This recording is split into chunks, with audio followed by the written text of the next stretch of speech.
శివుని అభిషేక ఫలితములు: నీరు 10 దోషాలు నివారణ, పాలు 100 దోషాలు నివారణ, పెరుగు 1000 దోషాలు నివారణ, నెయ్యి 3000 దోషాల నివారణ, తేనె 5000 దోషాల నివారణ, పంచదార 8000 దోషాల నివారణ, చెరకు రసం 10,000 దోషాల నివారణ, మామిడి పండ్ల రసం 1,00,000 దోషాల నివారణ, నారకేలో కలం 30 లక్షల దోషాల నివారణ, ద్రాక్షరసం 10 కోట్ల దోషాల నివారణ.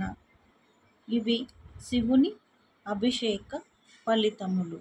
శివుని అభిషేక ఫలితములు: నీరు, పాలు, పెరుగు, నెయ్యి, తేనె, పంచదార, చెరుకు రసం, మామిడి పళ్ళ రసం, నారికేలోదకం,